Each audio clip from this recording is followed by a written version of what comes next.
በስመ አብ ወወልድ ወመንፈስ ቅዱስ አሐዱ አምላክ አሜን። ሰላም እግዚአብሔር ከሁላችሁ ይሁን።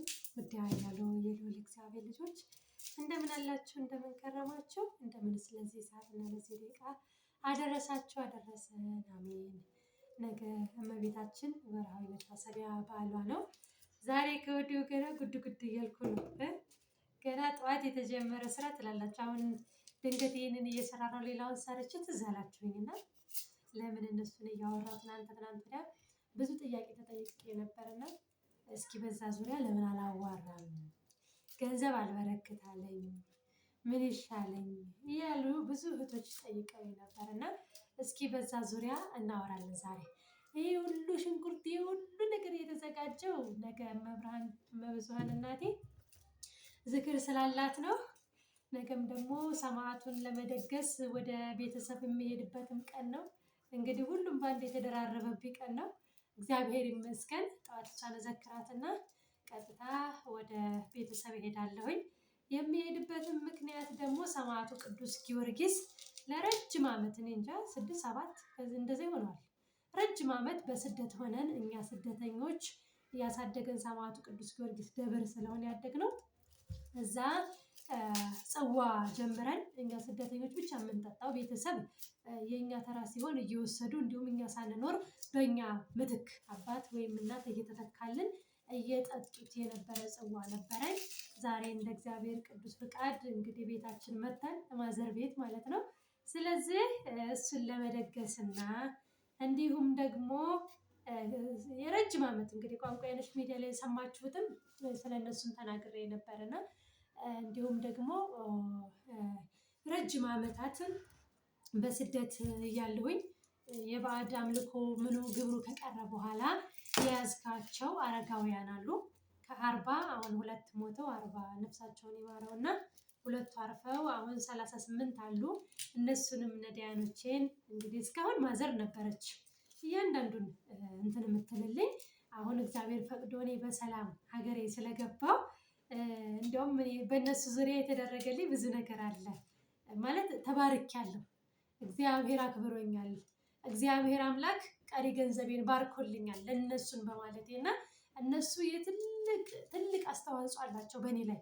የሚገርማችሁ እኔ ሰጥቼ ምናልባት እንትን ልል እችላለሁ። እኔ ግን ጥቂት ሰጥቼ ብዙ ነገር በምንም ማግኘት የማልችለው ማለቴ ሰማያውን ተውት፣ ክርስቶስ የሚደሰትበትን ተውት፣ ግን ጥቂት ሰታቸው ብዙ የምትቀበሉበት አረጋውያንና ነዳያን ጋር ነው። ምክንያቱም የሚመርቁት ምርቃት በሚሊዮን የማይገኝ ነውና። መቼም ሰጥቼ ተመረቅሁ ዘክሬ ተመረቅኩኝ አልልም፣ ግን ጥቂት ሰጥቼ በብዙ በረከትን ያገኘሁባቸው ብዙ የተባረኩባቸው። እንደውም አንድ ምክሩን ሳልመክር ድንቹ ሁላችሁ እንግዲህ በሳፋ ሙሉ ነው። ይሄ ሁሉ ስራዬን ትቼ ከእናንተ ጋር ወሬ ስል ሰዓቴ እንዳይሄድ እንጂ አንድ ድንቅ ነገር ልንገራችሁ። የሚገርማችሁ የዛሬ 2 ዓመት የተደረገልኝን የዛሬ 2 ዓመት በበዓለ ሃምሳ አካባቢ 2 ዓመቱ አሁን ሲመጣ በዓለ ሃምሳ ማለት ነው። ምን አደረኩኝ መሰላችሁ? አረጋውያን ነዳያኖች ይጠብቃሉ፣ ሙስሊምም ክርስቲያንም ስለሆኑ ይጠብቃሉ የኔን እጅ። በቃ እናቴ ትላለች እኔ ሳልፍ ሳገድም በየቤታቸው ስሩ በየትም ቦታ እኔን ሲያዩኝ እጄን ይጠብቃሉ። ታይ ልምድ አታቋርጭ ትለኝ ነበር። እኔ በስደት እስካለሁኝ ብዬ ነው የጀመርኳቸው። ወይም የባዕድ አምልኮ የሚገበርበትን ብር እንዴት አድርጌ ከአባዬ ከበረሃው መናኝ ከአባት ዮሐንስ ጋር አውርተን ያን ነገር ወዴት ከባዕድ አምልኮ ወዴት ወደ ነዳያን ወደ አረጋውያን እንዴት እንደተቀየረ ባለፈው የነገርኳቸው ይመስለኛል። እንደው ባልሳሳት ማለት ነው። እና እንደ ሽንኩርቴን እየላጥኩ ላውራቸው። ከዚያ ምን ተፈጠረ መሰላቸው? 1 ዓመት እኔ በጣም ሀገር ለመግባት ፕሮሰሱ በጣም እየታገልኩ እያለሁኝ እንትን አለ በቃ ፕሮሰሱ የሚሆን ነገር አይደለም። ገብቷችኋል? ማለቴ ተስፋ አስቆራጭ ነገር ነው የምሰማው ነገር። ህልምም አየሁኝ እንደማልገባ ቶሎ ማለት ነው። ከዚያ በቃ ቅዱስ ጊዮርጊስን በጣም ተማጸንኩት። ይሄን ማድረግ ካቃተ እኔ በሚቀጥለው ዓመት አረጋውያንን አልሰጥም። መቼ? ፋሲካ ላይ ሚያዝያ እንደገባ ነው የምሰጣቸው። አልሰጥም። ምክንያቱም እኔ በእጄ ሰጥቼ መመረቅ እፈልጋለሁ። እኔ በእጄ ሰጥቼ በቃ እናት አባቶችን ጎንበስ ብዬ ጉልበት ስሜ መመረቅ እፈልጋለሁ ብለኝ በቃ ስንት ዓመት ታገልኩ፣ አልተሳካልኝም። ስለዚህ ዘንድሮ አልሰጥም ብዬ ብሩን ለብቻው ባንክ ከፈትልን፣ ለብቻው አስቀምጥኩኝ። የተለመደውን የሚሰጡትን ብር ማለት ነው። ስለዚህ ጉንፋን ይዘኛል እንግዲህ ቀርባሉኝ ጉንፋን በጣም ነው የያዘኝ ማለት ነው። እና ምን ተፈጠረ መሰላችሁ? እንደዛ ብዬ እንትን ካልኩኝ በኋላ ብሩን ለብቻው አስቀምጬ ቢያንስ እኔ ሀሳቤ ከሚያዝያ ጀምሮ ይሄ ነገር ስለሆነ ቢያንስ ግንቦት ሰኔ እስከ ሚያዝያ ድረስ ብገባ ብዬ አስቤ ነው። በቃ ሰኔ ሐምሌ ብገባ ብዬ ነው ማለቴ በቃ ይረዳኛል። የለም አንዳንድ ጊዜ የሆነ ነገር ከመላእክትም ከሰማዕታትም ጋር ግብ ግብ መጀመር የዋህነትም አለ። በያ ላይ ደግሞ ለምን እንዲህ እየሆንኩኝ ለምን አትረዳኝም ነገርም አለና ግን ትዕግስቴን ከመጠን በላይ ስለፈተነኝ ነው እግዚአብሔር በሚያውቀው ማለት ነው። የሚገርመው በጣም ብዙ ብር አፍስሼ ነው የመጣሁት። ኢትዮጵያ ለመግባት ሰው በህገወጥ መንገድ መጥቶ መኖሪያ ፍቃድ ያወጣል። እኔ ደግሞ መኖሪያ ፍቃዴን አበላሽቼ ሀገር ለመግባት የከፈልኩትን ዋጋ አይደለም እውነት ለመናገር ገንዘቡን ትታችሁት መንገላታቱ ማለት ነው። እና በህልሜ ያን ብር በቃ ሳይሰጡ ቀሩ። እናቴ ደውዬ ዘንድሮ ልጄስ ምን አሰብሽበት አለች። ገና ከወዲሁ ማለት ነው እኩለ ጾም እንደወጣ ያው የተለመደው ወቅት እኩለ ጾም ካለቀ እስከ ህማማት ባለው ይሰጣል። ከዚያ ምን አልኳት እናቴ እኔ ሀገሬ መግባት እፈልጋለሁ። ሰማዕቱ ወዳጄ የምር ከልቡ የሚወደኝ ከሆነ ያምጣኝ እኔ ራሴ ሰጥቼ መመረቅ እፈልጋለሁ።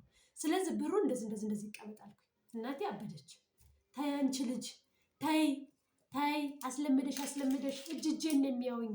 የሰው ልምድ መጥፎ ነው ወይ አልመጣሽ ሀገር መጥተሽ ብታቋርጪ ይሻላል። ግን እንዴት ብላ እናቴ ራሱ በጣም መከረችኝ። አይሆንም አልኳት። በቃ እኔ ሰማዕቱን ብዬዋለሁ ይዶለኛል። ያኔ እኔ ራሴ ቆሜ እሰጣቸዋለሁ ብዬ አሰብኩኝ። ፋሲካ መጣ፣ ህመማት አለፈ፣ የእነሱም ቀኑ ተላለፈ ሳይሰጣቸው በቃ ወሰንኩኝ፣ ቆረጥኩ። ፋሲካ በወጣ ማግስት ምን እንዳየው ልንገራችሁ። እንግዲህ ያው ታውቁታላችሁ። አክፍላችሁ ሲበቃ ድካም አለ ምን አለ። ተኝቼ የግሸን ተራራ ይመስለኛል ማለት ነው። የግሸን ተራራ ነው እንዲህ ሳየው አቀበት ነው ሽቅበት ነው በጣም ያስፈራል። በያላይ ጫካ ነው የወፍ ዜማ ነው የሚሰማበት ማለት ነው። በጣም ነው የሚያስፈራው። እና እዛ እየሄድኩ ይመስለኛል ወደ ግሸን ደጅ ማለት ነው። እየሄድኩኝ መግቢያዋ በሯ ይጠፋኛል። ከዛ ያ በር ጠፍቶኝ ወይኔ በሩን የሚያሳየኝ ማን ነው? እንዴት አድርጌ ነው አሁን የግሸንን በር አግኝቼ ገብቼ ይሄንን ነገር ደጇ ሆኜ ያሰብኩትን በሙሉ ምነግራት እያልኩኝ በሩን እየፈለግኩ ግን ጉዞዬን አላቋርጥም። ተራራ ነው፣ ጫካ ነው፣ በጣም ያስፈራል። በቃ ያንን መንገድ እየተጓዝኩ እያለሁኝ ከርቀት ነጭ የለበሰ በቃ ነጭ ነው የብርሃን ወተት ነው የሚመስለው የለበሰ ሰው እየመጣ ይታየኛል። እንደዚህ ቁጥቋጦች ናቸው፣ ዛፍ አለ። በቃ በዛ ልፍ ሲል ይታወቀኛል። ይሄ ሰውማ ወደ እኔ እየመጣ ነው። ስለዚህ እኔ ከሲደርስ የግሸን በር መግቢያዋ የት ነው ብዬ ጠይቀዋለሁ ብዬ አሰብኩኝ ማለት ነው። ከዛ እንደዚህ ትንሽ እየሄድኩ እያለሁ እሱም ወደ እኔ ሲጠጋ እኔም ወደ እሱ እየሄድኩኝ እያለሁ በቃ እንትን የሆነ የፀሐይ ብርሃን እንዴት ነው እየጎላ ሲመጣ አይናችን ነጸብራቁ ማየት የሚያቅተው ነገር የለም። እንደዛ እየከበደኝ መጣ። ማየት አልቻልኩም። ልብሱን ራሱ እንኳን ፊቱ መለየት ልብሱን ማየት አልቻልኩም። ከዛ እየቀረበ ሲመጣ እኔም በጣም እንትን ሲለኝ እንደዚህ አቀርቅሬ መሄድ ጀመርኩኝ። የልብሱ የምኑ ነጸብራቅ እንዳይወጣኝ ማለት ነው። እሱ ጋር ስደርስ ቀና ብዬ አይቼ መጠየቅ አልቻልኩም። ያን ጥያቄ በጣም ያስፈራል። በቃ ሁሉ ነገሩ ያስፈራል። እና ኧረ በስመ አብ ብዬ ዝም ብዬ ቀስ እያልኩ እየሄድኩ እያለ ተኋላዬ አንድ ሁለት እርምጃ እንደተራመደ ስሚኝ ልጄ ይለኛል። ከዛ እልና አቤት እላለሁ። ፊቴንም አላዞርኩም እንደዚሁ ድርቅ ብዬ ማለት ነው። ስለ ይታዩሻል ብሎ ጎኔ ነው ከኋላዬ ነው። እጁን እንደዚህ ሲያደርግ ይታየኛል። እጁ ማለት እንደዛ አቅጣጫ ነው። ተራራ አለ። ተራራው መካከል ላይ የሆኑ ቁንጫጭ የሚመስል ይሄ ጭንቅላታቸው ብቻ ነው የሚታየኝ። ጥቁር ቁንጫጭ ነው የሚመስለው ህዝቡ ማለት ነው። ሰው ናቸው። ይታዩሻል እዛ ጋ ይለኛል። እጁ እንዲህ ሲያደርግልኝ እንዲህ ሳይ አሻግሬ በዛፎቹ በቁጥቋጦ መካከል ተራራው ላይ በቃ የሆነ ፈሳስ ያሉ ጥቋቁሮች አሉ ማለት ነው። በጣም ጥቋቁር እኮ ናቸው። ከዛ በስመ አብ ምንድን ናቸው ስለው እነኚህ አንቺን የሚጠብቁ ናቸው። ዘንድሮ ለምን አስቀረሽባቸው? ዛሬ ነገ አንቺ መድረስ ስለማቺ ይህንን ብር ልከሽ አትሰጪ ይለኛል ማለት ነው። እኔ እኮ ይለኛል ከዛ ለፋሲካ ከመምጣቱ በፊት አባቴ አርባራ ሄዶ አሁን ጥር የካቲት መጋቢት መድኃኔዓለም አሁንኛው ወር ላይ ልክ የዛሬ ስንት ዓመት ነው? 2 ዓመት 3 ዓመት መሰለኝ። ያን ጊዜ ሄዶ ፋዘር እዛ ሲመለስ የሚገርም ቦታ በቃ በማይገመት ዋጋ የቤተሰብ የሆነ ሌላ እንዲገዛው ያልፈለገ ለኔ የሰጠኝ ቦታ ነበር ማለት የተገዛ ቦታ ከዛ ምን አለኝ እሱን ብር ደግሞ ለእጅ ያልኩት ስለነበር ፋዘር መጠሽ አልመጣሽ ብሎ እዛ ላይ አዋለው። ልክ ከአርባራ እንደመጣ ቤተሰብም ጋር ሳይገባ እዛው ጨርሶ ገባ። ከዛ ምን ቢለኝ ጥሩ ነው እኔ እኮ ያልታየ ነገር የሰጥሁሽ አለኝ። ያላሰብሽውን ያልታየ ነገር እኮ የሰጥሁሽ እኔ ከአንቺ ጋር እንዳለሁ እንድታቂ ነው። ስለዚህ ዛሬና ነገን አትደርሽምና ልከሽ እንደተለመደው አሰጪ ብሎኝ እሱ ወደኋላ የነበረና እኔ ቀስ ብዬ ለመዞር ሞክሬ እንዴ እያልኩኝ እየፈራሁ ማለት ነው። ቀስ ብዬ ዞር ብዬ ሳየው እሱ እንደዚህ ከፍ ብሎ ወደ ላይ እያደረገ ነው፣ ወደ ሰማይ ማለት ነው። እንዲህ ከፍ ብሎ ነጭ ነው የለበሰው። እንዲህ እያደረገ ቀና ስል ፊቱን በደንብ ታየ። መድኃኒዓለም ወይኔ አባቴ መድኃኒዓለም ብዬ ፍግም ብዬ ሰግጬ እየጮኩ ቀና እያልኩ እንደዚህ እያየሁት እየሰገድኩ እያየሁት ሽቅብ ወጥቶ ወደ ሰማይ ተከፍቶ ሲቀባ አየሁት ማለት ነው። አልነጋለኝ። በቃ ሌሊት 8 ሰዓት ሆኖ አልነጋለኝ። ነግቶ ቤተሰብ ተነስተውልኝ ደውዬ እስካሰጥ ማለት ነው። በቃ ተንቀጠቀጥኩ አይገልጸውም። ከዚያ ቶሎ ብዬ እናቴ ጋር ደውዬ እናቴ ይህን ህልም አየሁኝ፣ መድኃኒዓለም ዛሬና ነገን አደርሽም ብሎኛል።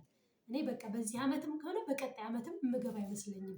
ስለዚህ ዛሬ ነገን ያለኝ ስለዚህ በቃ ስጭልኝ ስላት እኔም እኮ ብዬሽ ነበር ዝም ብለሽ ነው ያስቀረሽ ብላኝ በቃ ፋሲካ በወጣ 2ኛው ቀን ጀምራ አድላ ጨረሰችልኝ። ይሄ የተለመደውን ማለት ነው። እና ይህንን ነገር ሁሉ ያየሁባቸው እናቶች አባቶች ናቸው። ቪዲዮ ቀርጬ ወደ ሚዲያ አላወጣቸውም። ግራ ሲሰጥ ቀኛዬ ነው።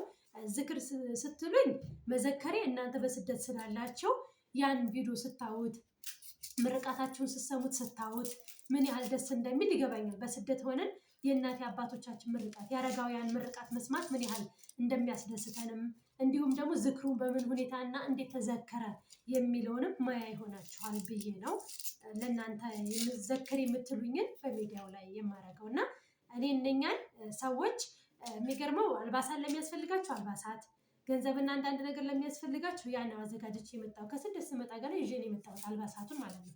በተለይ ሴቶች ቢጃማ በጣም ስለሚወዱ ይቸግራቸዋል እና ከዛ ድረስ ይዤ ነው የመጣሁት። የሚገርመው መስከረም ላይ ስገባ ማለት ነው። እና ያንን አድዬ ሰጥቼ ሰማዕቱ ቅዱስ ጊዮርጊስን ጽዋዬን በስፋት ዘክሬ እኛ የሚያሰብነው ይህን ጽዋ ስንመሰረተው ጽዋ እኛ እንትን አለን እንጂ ቤተሰብ ሄደው ይደግሱልን፣ ቤተሰብ ሄደው ጽዋውን ይጠጡ እንጂ አብዛኛው ዓላማ ምንድን ነው?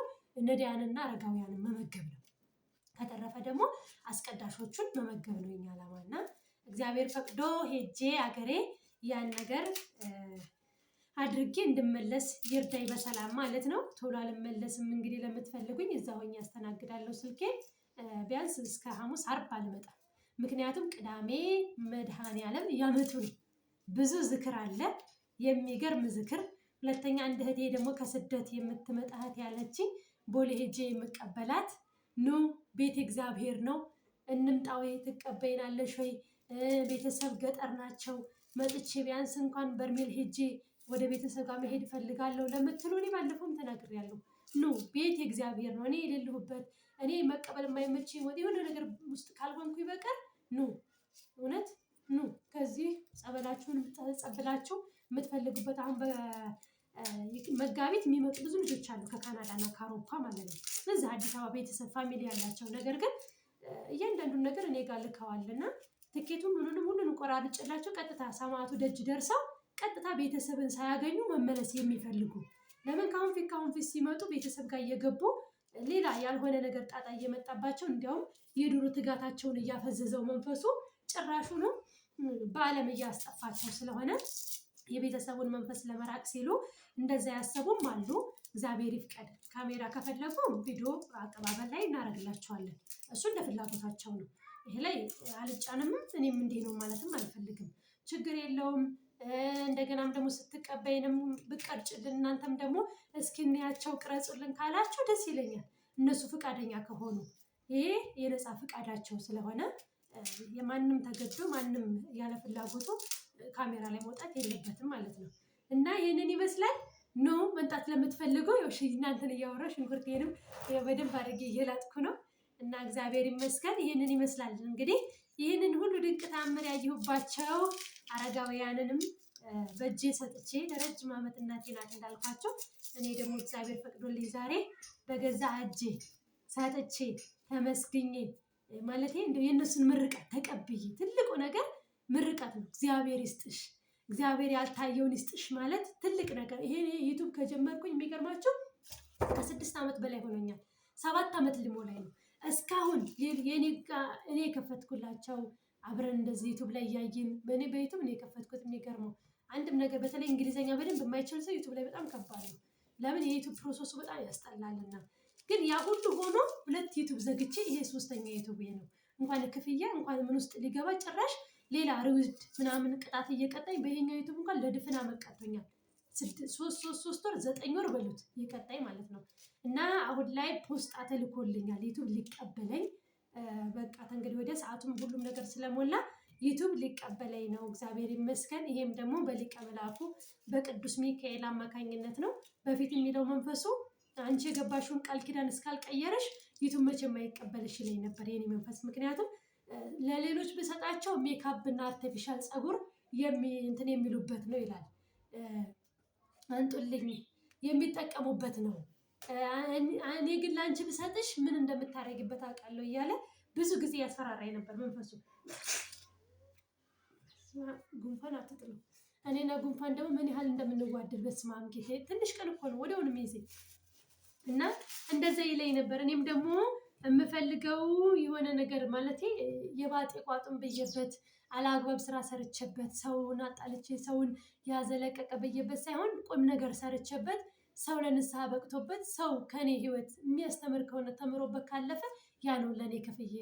አንተ ሰጠኸኝ አልሰጠኸኝ ቢመጣም የማውልበትን ታውቀዋለህ፣ ባይመጣም የራሱ ጉዳይ። መጀመሪያም ስከፍተው ያልኩት ቃል ነበረኝና እሱም አሁን ሲመጣ እንደ እግዚአብሔር መልካም ፍቃድ የት እንደምናውለው የምናየው ይሆናል። እግዚአብሔር ይፍቀድ፣ መድኃኒዓለም ፍቃዱ ይሁን። ስለ ሁሉም ነገር ሁሉም አልፎ እዚህ ደርሰናል።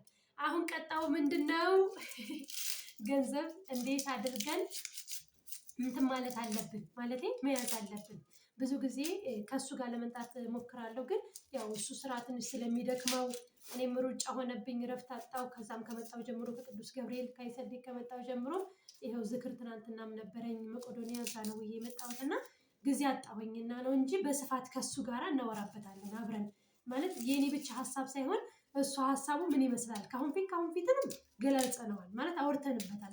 በተለይ አሁን ላይ በጣም ትንሽ ደክመው ወይም ብዙ አላግባብ ወጪ የሚባል አውጥተው ጊዜያችን አለፈ እያሉኝ ያሉት በአውሮፓ ላይ ያሉ ናቸው። በእንግሊዝ፣ በስዊዝርላንድ፣ በካናዳ፣ በቃ በአሜሪካ በዚህ ያሉ ቦታ ላይ የሚገርመው 20 ዓመት 10 ምናምን ዓመት እየሆናቸው ምንም የሌላቸው ትዳር ልጅ አላቸው። በእርግጥ እግዚአብሔር ይመስገን። ግን ከዚያ ውጪ ምንም አንዷማ ምን አለችኝ? የሚገርመው ነገር እምገዛውን ልብስ አለችኝ ልጆቼ ብዬ ስወጣ አይኔ ያየውን ሰብስቤ የማመጣው ልብስ ሳይለኩት ወረቀቱ ሳይበጠስ ጣጥሯቸው ከነ ወረቀቱ የሚጣልበት ጊዜ ያላለች ሰላቢ ያያችሁ።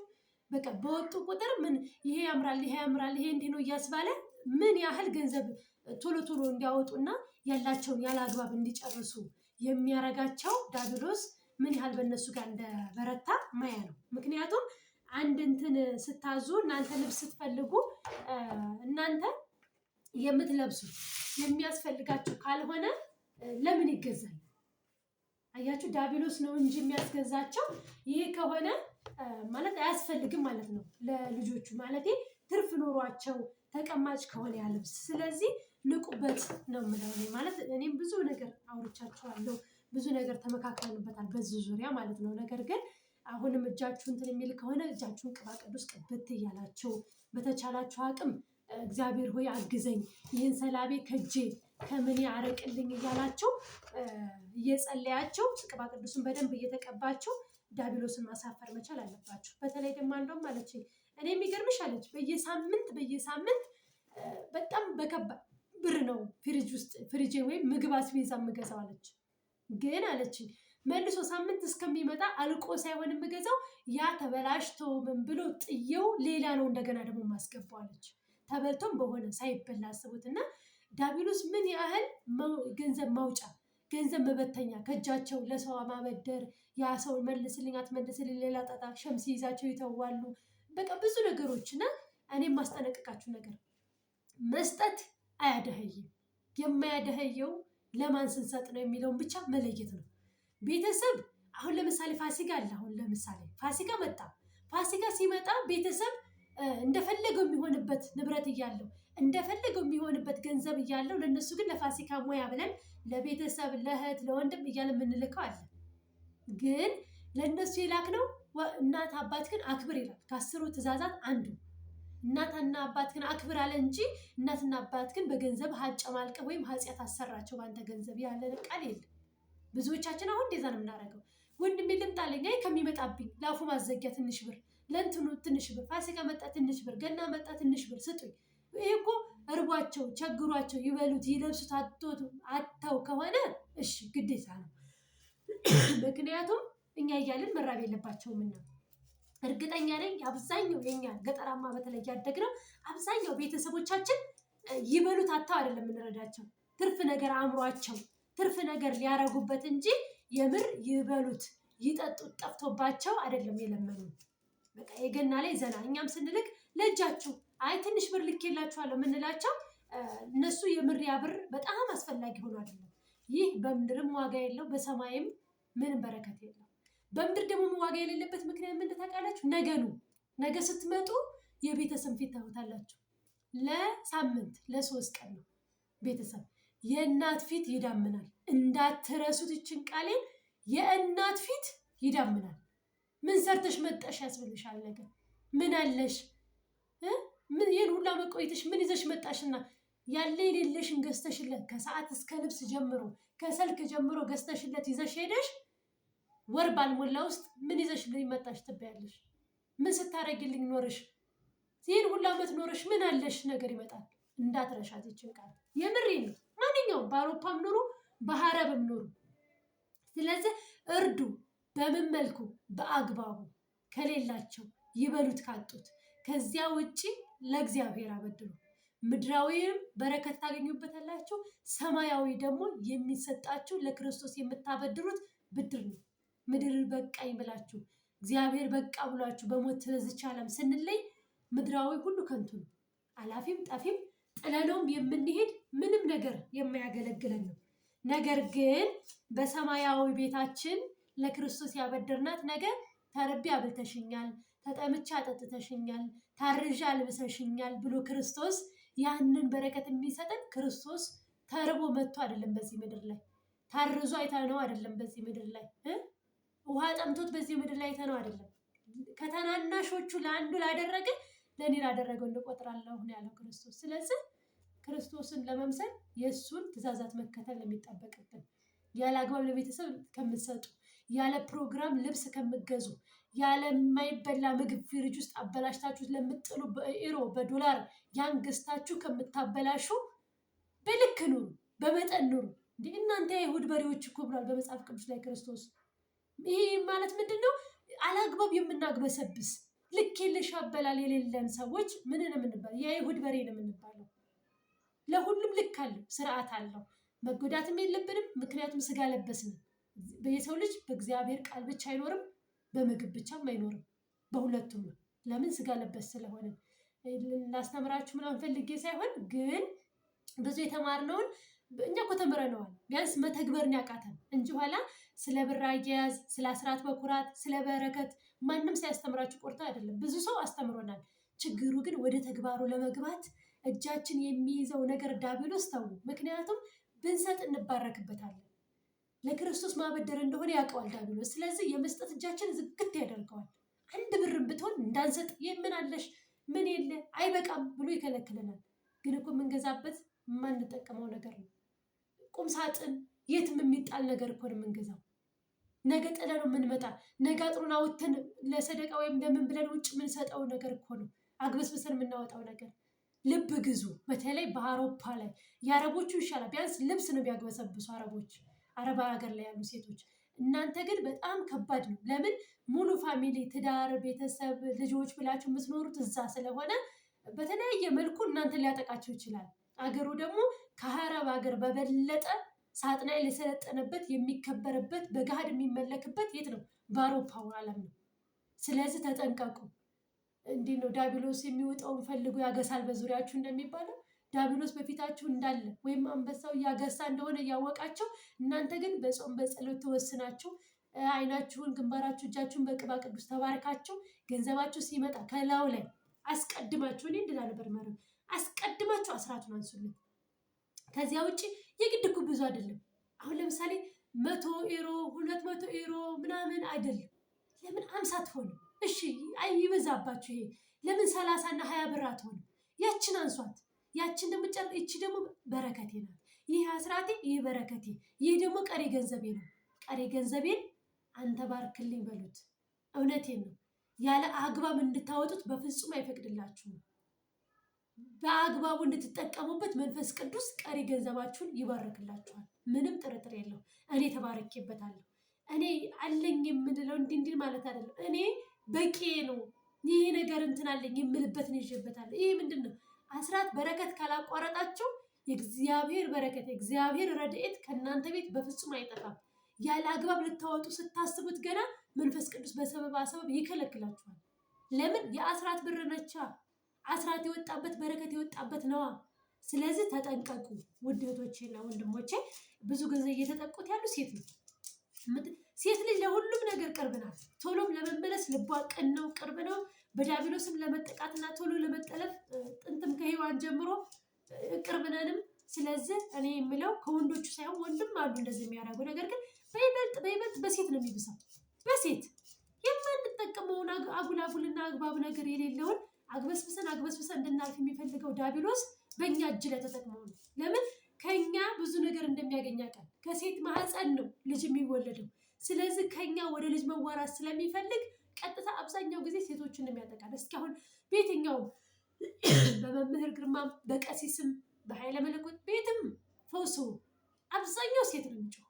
አብዛኛው ማለት ነው። አሁን በተለይ ጉባኤ ሲኖር ብትሰሙት ማለት ነው እንደዚህ ሴትና ወንድ እንደዚህ ተሰልፎ ገና ቡዳ፣ ዛራይ፣ ነጥላ፣ መተት፣ ሰላቢ ሲባል ገና አብዛኛው ሴቱ ነው ገና የሚጀምረው ማለት ነው። ወንድም እኮ የለም አይደለም አሉ፣ ግን በሴት ልክ አይደለም። የኛ የሴቶች ይበዛል። ለምን? እኔ የሚመስለኝ ዲያብሎስ እኛን ከያዘ ሙሉ ነገር መቆጣጠር እንደሚችል፣ ከቤተሰብ ሰላም የሚያሳጣ፣ ባልና ሚስት የሚያናጭ የሚያባላ፣ ሰላም የሚያሳጣ፣ ልጆቹንም የሚያስደበድብ የሚያስቀጣ፣ እኛ ሳንንበረከክ እኛ ሳንጸልይ እነኛ ልጆች እንወልዳቸውና እነሱ ደግሞ ምን አይተው ይደጉ? ምን መልካም ነገር አይተው ይደጉ? ታው ስትላቸው የማይሰሙ ፍጥሩ እኮ የሚሆኑት መንፈስ ቅዱስ ከነሱ ስለሌለ ነው። የሚውሉበትን ቦታ ታውቁታላችሁ።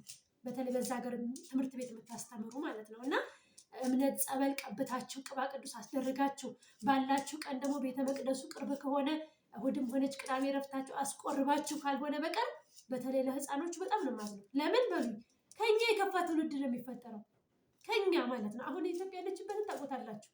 አሁን እየኖርነው ያለውን ኑሮ ታውቁታላችሁ። እኔ የምፈራው ያሁኑ በሰ እንዲሆነብን ብለን ስናማረር የኛ ትውልድ ከኛ የቀጣው ደግሞ ከኛ የባሰ ከኛ እንጃ። አሁን እቺ ያጊራትን ጥፍ እንዳይቀበሉ ፈራለሁ።